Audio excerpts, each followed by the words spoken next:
Saludos y bienvenidos un martes más a Telenit Entrevista. Esta semana tenemos con nosotros a la portavoz de Compromís, Esther Díez, para hablar de los diferentes asuntos de la actualidad local y también de ese proceso de primarias del próximo mes de febrero. Muy buenas noches y bienvenida, Esther Díez. Muy buenas noches, un placer estar aquí un día más. Si hablamos de actualidad tenemos que hacerlo de movilidad, de esa nueva línea M que presentaron ayer, que recorrerá la ciudad de este a oeste, que se pondrá en funcionamiento aproximadamente para el mes de verano, siempre supeditado a esos nuevos autobuses eléctricos. ¿Qué va a suponer esta nueva línea M para la ciudad? Bueno, pues va a permitir a los ilicitanos e ilicitanas contar con una línea que les conecte desde el entorno del centro comercial Aljub hasta la salida del barrio de Altavix, en la avenida de Alicante, ya en el final, en la carretera, contar con ese servicio que les conecte de manera directa de una punta a otra de la ciudad, igual que lo hace la línea K, pero en este caso discurre a través del centro. Y quiero recordar que esta línea M es además el resultado de ese trabajo que hemos hecho para conocer las demandas que tenían no solo los usuarios y usuarias del servicio, sino el conjunto de la ciudadanía para mejorar los servicios que les ofrecemos a través del transporte público.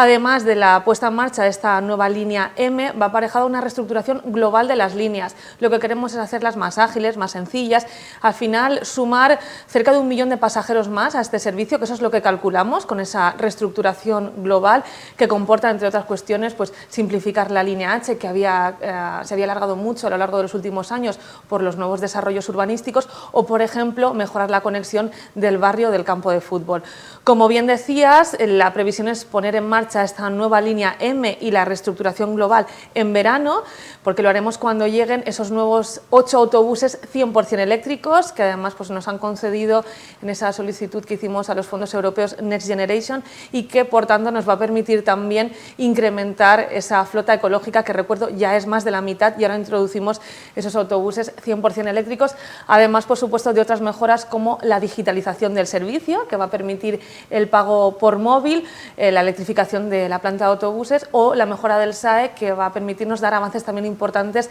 en materia de accesibilidad al transporte público, que al final es el transporte más democrático que tenemos en la ciudad y que se suma, recuerdo también, a esa rebaja del 50% del precio de los bonos que hemos puesto en marcha a partir del mes de enero. Como dice, una nueva línea M que irá acompañada de esa digitalización del servicio, también esa construcción de la electrolinera, también de un nuevo servicio en Carrús bajo demanda. ¿Cuándo serán realidad esas diferentes o de esos nuevos servicios, como esa digitalización? Pues la digitalización está previsto que empiece en esta misma primavera de 2023 con los primeros equipos, donde ya se puede hacer ese pago por el móvil, y calculamos que a lo largo del verano pues acabará de implementarse todo este proceso. También esa electrificación de la planta de autobuses urbanos está prevista para esta primavera, por tanto contamos que a mitad de año ya vamos a tener todos estos avances a pleno rendimiento, estas mejoras que, como decía, lo que buscan al final es sumar a más personas al uso del transporte público.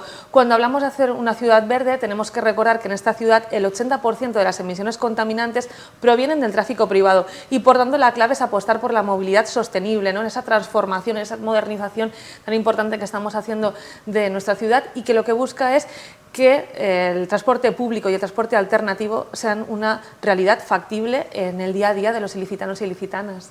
Habla de que esta movilidad sostenible es uno de esos ejes de su política verde durante esta legislatura. ¿Qué ha supuesto para Elche en estos últimos años? Bueno, yo creo que es evidente, ¿no?, que las transformaciones en materia de movilidad han sido de las más visibles, ¿no?, a lo largo de esta legislatura, y tiene que ser así, como decía, en este contexto de emergencia climática, donde los municipios tenemos un poder muy grande a la hora de transformar nuestros barrios, nuestras pedanías, y mejorar la calidad del aire y, en definitiva, la calidad de vida para nuestros vecinos y vecinas. En este sentido,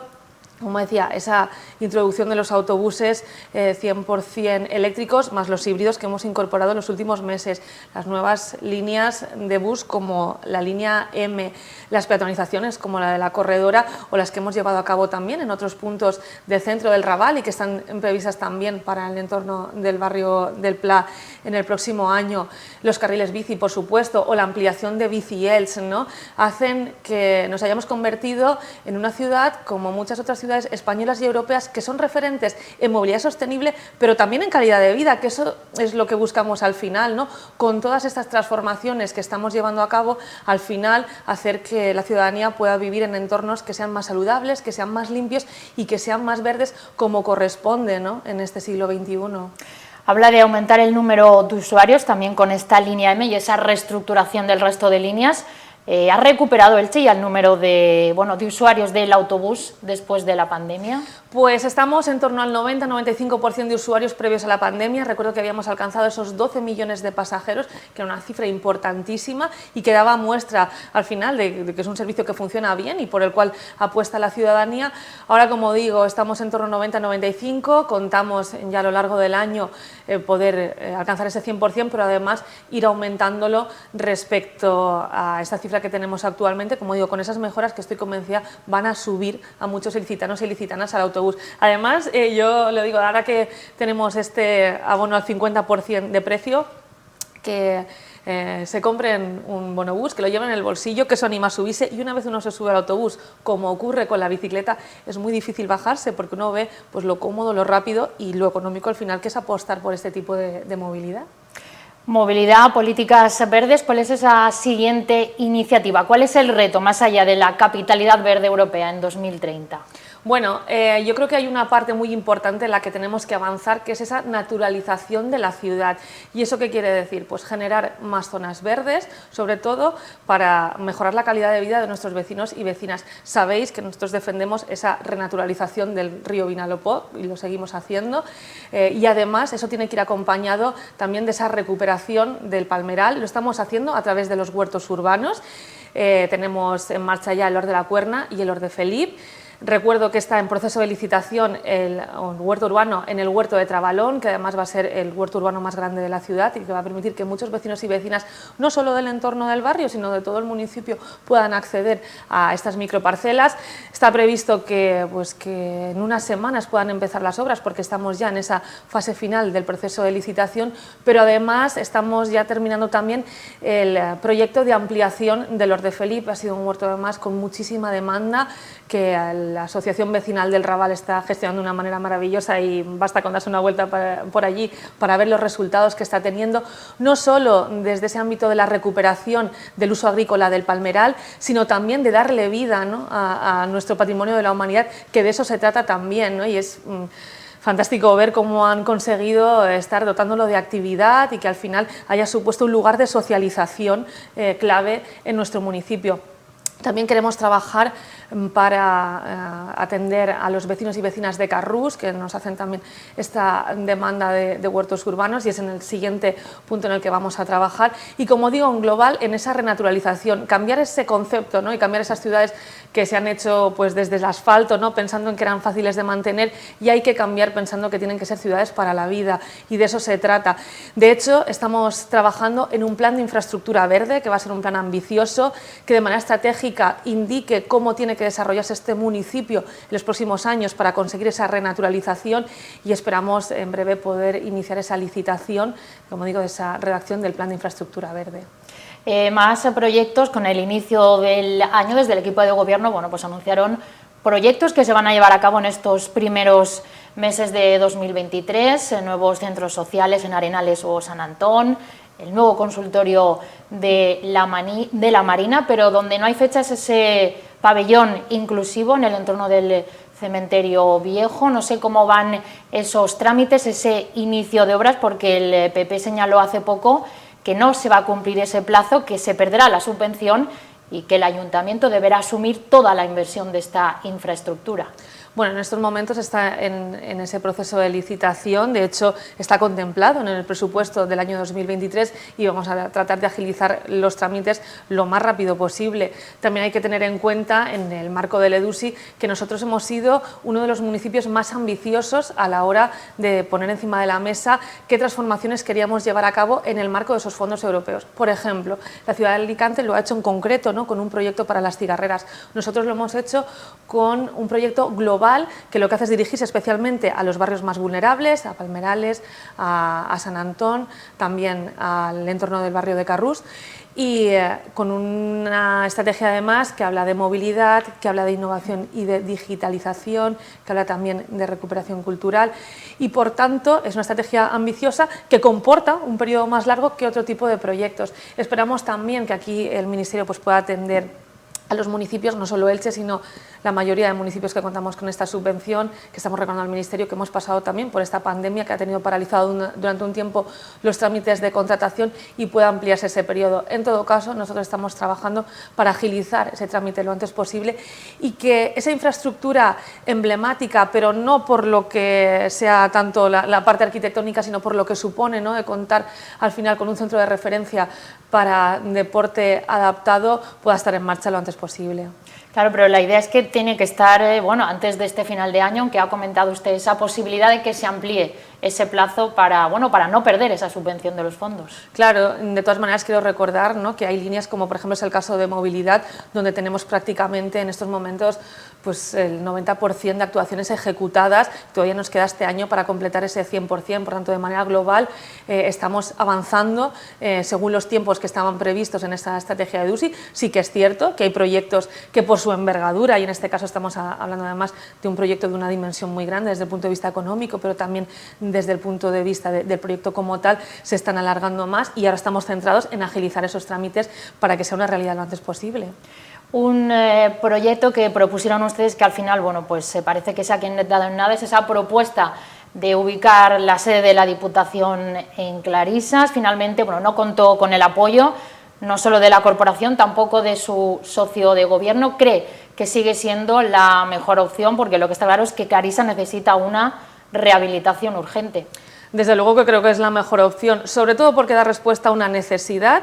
y vehicula, ¿no?, esos fondos que la Diputación se ha comprometido a invertir en nuestra ciudad en el ámbito cultural, y además es que nos pertenece, ¿no?, con esa deuda histórica que arrastra la Diputación de Alicante con este municipio. Por tanto, lo que proponíamos desde Compromís yo creo que es lo más sensato, que es, si está el dinero y está a la disposición por parte de la Diputación de Alicante, si tenemos un edificio que es un emblema desde el punto de vista cultural y desde el punto de vista histórico, que está en unas condiciones preocupantes por ese estado de conservación, pues lo que tenemos que hacer es priorizar la inversión en este edificio, que es el edificio referencia, ¿no?, en el patrimonio ilicitano. Así que no entendemos ni la negativa de nuestros socios de gobierno, ni la negativa del Partido Popular, que a lo largo de estos meses ha estado llenándose la boca hablando de Clarisas, y cuando ha tenido la oportunidad de demostrar que le importa y poder invertir el dinero, ha dejado pasar la oportunidad.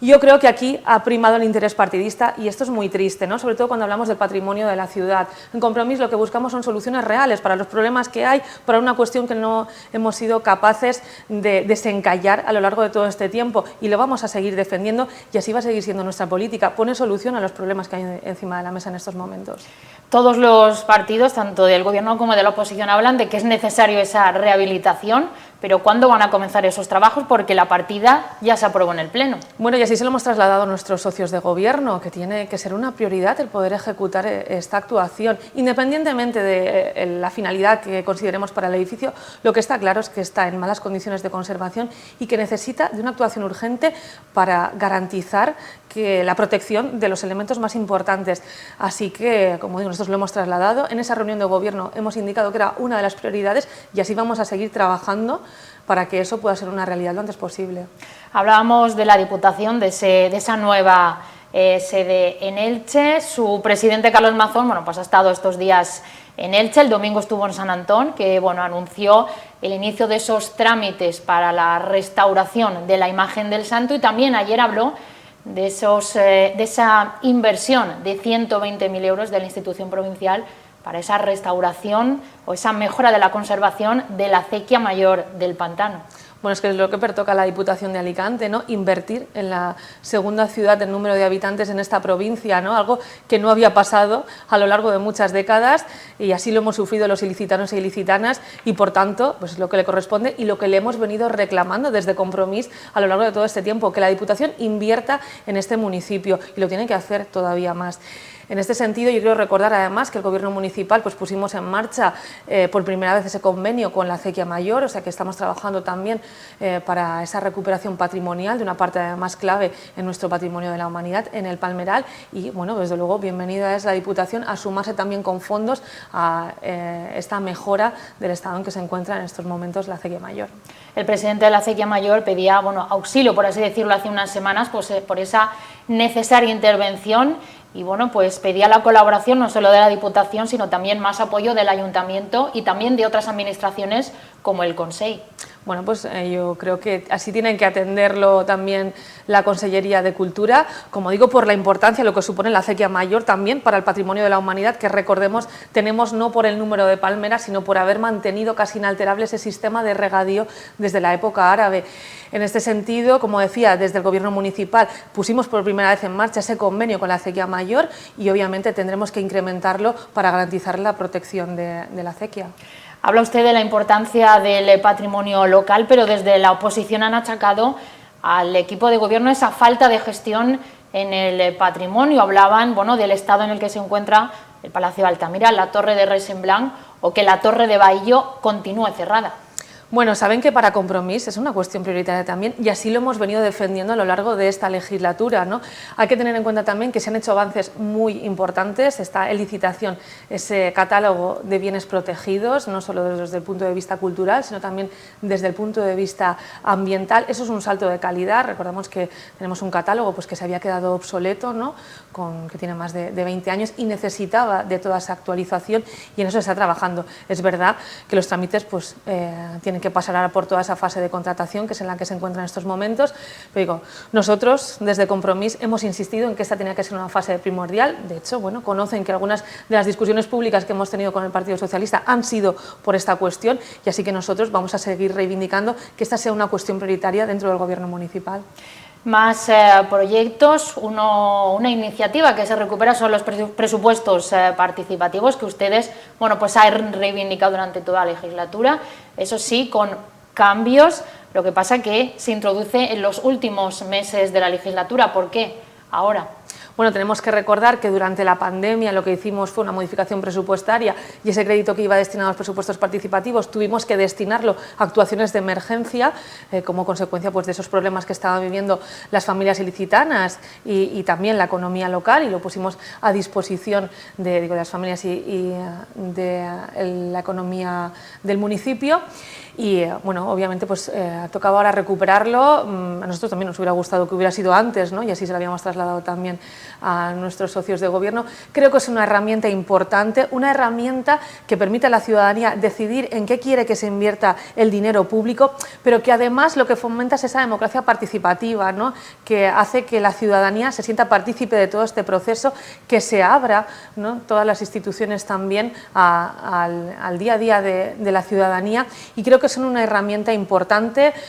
Conocen además la labor que realizó mi compañero Felip Sánchez en la anterior legislatura, donde retomó todos estos presupuestos participativos que el Partido Popular había eliminado cuando gobernó, y esto es importante también recordarlo, pero que además con ese trabajo de fomento del asociacionismo que va de la mano también, ¿no? De este impulso de herramientas participativas que creo que es fundamental para una democracia sana, para una democracia de calidad, apostar por este tipo de políticas y en este sentido pues, es fundamental recuperar ese emblema que son los presupuestos participativos. Como decimos, una iniciativa que se recupera ya pues en los últimos meses de la legislatura, ya pensando en esa campaña electoral de cara a las elecciones el 28 de mayo. Algunos partidos pues ya están en plena campaña electoral, otros ya tienen a su candidato y en su caso en Compromís, con ese proceso de primarias abierto para el mes de febrero. Usted ya ha anunciado su candidatura, fue el pasado día 4 y su aval es esa experiencia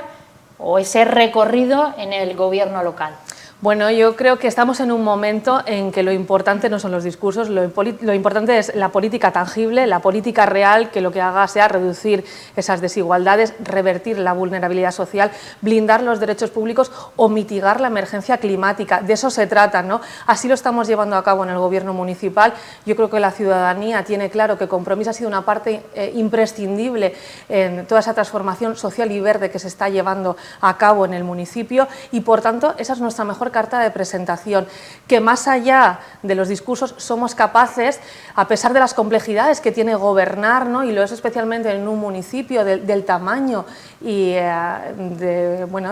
la realidad del municipio de Elche, que somos capaces de llevar a cabo esas transformaciones que mucha gente decía que eran imposibles y que ahora son visibles en la ciudad. Yo creo que hemos hecho posible estar a la altura de otras ciudades españolas y europeas que son referentes en calidad de vida, ¿no? Y lo es porque nos lo hemos creído y porque hemos aplicado estas políticas valientes. Por tanto, creo que ese trabajo, que esa experiencia, pero además el trabajo colectivo durante todos estos años con las entidades del municipio, con las entidades vecinales, con las entidades del ámbito sociosanitario, con las organizaciones del ámbito de la cooperación, con entidades también deportivas, culturales, todo ese trabajo del día a día al final también es lo que tenemos que hacer valer de cara a estas elecciones de 2023, que recuerdo nos estamos jugando mucho. Al final se trata de poner en valor todas estas políticas que hemos desplegado desde los gobiernos progresistas frente a ese modelo de recortes en derechos y en servicios que es al final el que quieren aplicar las derechas, y frente a eso al final estas políticas que hacen de la nuestra una ciudad más humana, más justa, más inclusiva y más verde. Una política, bueno, que ha permitido esa transformación de la ciudad en los últimos años, que precisamente, bueno, pues su rival en las primarias reconocía ese trabajo realizado por usted y por Felip Sánchez en el gobierno local, pero sí pedía mayor ambición y, bueno, mayor voz en el gobierno, quería más concejales dentro del gobierno local. Bueno, eso lo queremos todos, ¿no? Desde luego. Yo creo que aquí compartimos el diagnóstico, ¿no? Y es que Compromís, como decía antes, ha llevado a cabo algunas de las transformaciones más evidentes a lo largo de esta legislatura y que han tenido un efecto más claro en la vida de los ilicitanos y ilicitanas, y efectivamente los compañeros lo reconocieron también en la presentación del otro día. Compartimos la solución, que es que Compromís tenga más peso dentro de ese gobierno municipal, pueda contar con más apoyo de la ciudadanía de cara a 2023. De lo que hemos diferido es en las formas, ¿no? Los compañeros del blog pues han pensado que la mejor manera era presentar esa candidatura alternativa en estos últimos meses de legislatura, y por parte de Iniciativa, por parte también de los BES que apoyan mi candidatura y de personas independientes que se suman, lo que hemos considerado es que lo importante era poner en valor el trabajo que hemos llevado a cabo a lo largo de estos años, el que acabo de detallar, también ese contacto cotidiano con las organizaciones de este municipio, y hablar de políticas concretas, pues hablar de esa necesidad de seguir avanzando en políticas de vivienda, en equipamientos contra la vulnerabilidad urbana, también en esa economía sostenible que apueste por la industrialización, la innovación, por dignificar también el sector de los cuidados. Lo importante que es hablar de políticas culturales desde el ámbito del patrimonio, pero también de ampliar la programación cultural, de hablar de políticas del tiempo, ¿no? De conciliación entre la vida personal y la vida laboral, de seguir avanzando en materia ambiental, en movilidad, también avanzando en democracia participativa, en políticas feministas y LGTBI. Eso es lo que nosotros hemos considerado y ahí en eso es en lo que hemos diferido, pero bueno, en estos momentos quiero recordar que cualquier ciudadano o ciudadana mayor de 16 años puede participar de este proceso de Compromís, que además es un proceso completamente abierto, que se puede hacer además de manera online en la web primaries.compromís.net, que cualquier persona puede participar, porque lo que queremos es abrirnos a la ciudadanía, que puede decidir no solo quién encabezará esa lista, sino ordenar el resto de la candidatura, y estamos en este momento utilizando esa herramienta que además yo creo que es una de las características que mejor nos define a Compromís, porque lo que buscamos es abrirnos a todos los ilicitanos y ilicitanas. Una presentación de candidatura que, bueno, pues se produjo en el huerto de San Plácido, bueno, una declaración de intenciones, bueno, por ese trabajo que ha llevado a cabo, por ese apoyo, bueno, para la emergencia climática, y estuvo acompañada por la exconsellera, la ilicitana Mireia Moya. Mostró su apoyo. ¿Cuáles son esos apoyos que tiene Esther Díez para llegar a la alcaldía? Bueno, pues se viene esa presentación, también en el vídeo que conocéis que pusimos en marcha. A mí, pues yo me siento muy orgullosa de que en este camino me acompañen personas como Justo Medrano, como Martín Carpena, como Mati Baño, como Julio Fernández, que recuerdo es el coordinador de la unidad ciclista de la policía local, como Miguel Ors, ¿no? Que es un emblema también en la cultura de este municipio, como Sofía Rojo, profesora el Instituto Cayetano Sempere, pero además un referente en esta ciudad en políticas feministas, Ana Fernández también del Instituto de la Torreta, tanta gente, ¿no?, que se suma a este trabajo, también Joaquina Agulló, María Antón, que bueno, ya son miembros de la plataforma de refugiados sirios, pues personas que a título individual, por supuesto, porque los colectivos tienen que mantenerse neutrales, pero que a título individual han querido sumarse a dar apoyo a esta candidatura, que son personas de diferentes ámbitos de la vida social ilicitana y que, bueno, que están satisfechos con ese trabajo que hemos realizado y que consideran que tiene que seguir ampliándose e intensificándose en todas las áreas de gobierno, y por eso quieren un compromiso fuerte de cara a las elecciones de 2023. Un apoyo desde diferentes ámbitos sociales, pero bueno, en el caso de la otra candidatura de Marian Campello, bueno, pues ha mostrado su apoyo desde formaciones como MES o también como Podemos o Izquierda Unida, bueno, pues dejando claro, bueno, pues esa intención de esa confluencia de izquierdas en el gobierno local. Bueno, a mí hay algo que me llama la atención, ¿no?, y es que haya formaciones que quieran condicionar el proceso de compromiso. Miren, yo tengo muchísimo respeto por Podemos, por Izquierda Unida, y no se me hubiera ocurrido intentar condicionar sus procesos. De hecho, lo que les hemos pedido es, bueno, ya se lo dijimos hace unos meses, que nosotros teníamos que completar esa parte de las primarias que en Compromís hicimos en 2015, en 2019 y volvemos a celebrar ahora, y que una vez completado ese proceso y que Compromís tuviera una postura común sobre cómo abordar esa candidatura conjunta, pudiéramos sentarnos a hablarlo.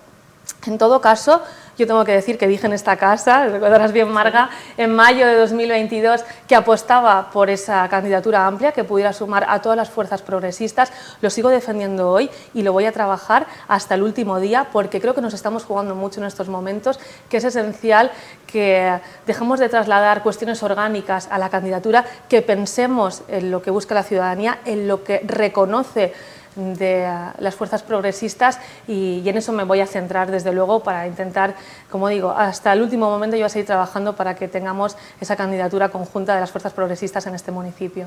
¿Cree que le puede perjudicar en alguna forma no haber llegado a un acuerdo en su momento y eso propiciar esas primarias para febrero? Bueno, yo intento abordar estas primarias con toda la naturalidad, ¿no? Y es que, como decía antes, las hemos tenido en 2015, en 2019...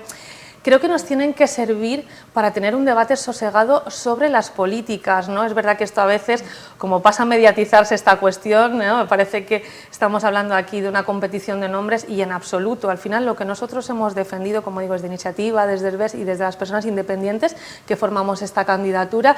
es esas políticas transformadoras, ese trabajo que hemos llevado a cabo, pero esa labor que tiene todavía que ampliarse al máximo número de áreas de gobierno en 2023, porque estamos en un momento que es crucial, estamos en un momento que las familias ilicitanas están afectadas por las consecuencias de la guerra con Ucrania y esa subida de precios, que todavía estamos sufriendo esos coletazos de la pandemia, que vivimos ya esos perjuicios de la emergencia climática. Y en las ciudades, que somos al final los escenarios más próximos donde podemos poner en marcha esas medidas de manera más inmediata, tenemos esa responsabilidad los gobiernos locales de articular esas políticas transformadoras que lo que garanticen es que, como decía antes, se reduzcan esas desigualdades, se mitigue esa emergencia climática, se revierta esa vulnerabilidad, y creo que lo estamos demostrando con las políticas que hemos puesto en marcha. Desde luego nos queda mucho camino por recorrer, y yo por eso en esa presentación ponía el acento en aquellas cuestiones que creo que tienen que ser prioritarias en este 2023, y hablaba antes pues, de esas políticas de vivienda, esas políticas del tiempo, de esa economía sostenible, de cultura, de participación, de feminismo, de políticas LGTBI, obviamente de movilidad, de políticas ambientales, también de equipamientos de proximidad, al final de blindar los derechos de las personas y de brindar los servicios públicos que son clave para la justicia social. Pues con esa idea nos quedamos. Gracias, Esther Díez, por estar con nosotros en Telenit de Entrevista. Nos vemos la próxima semana aquí en Telel. Recordarles que pueden volver a ver esta entrevista en nuestra página web, teleelch.es, y también en nuestro canal de YouTube. Hasta la semana que viene.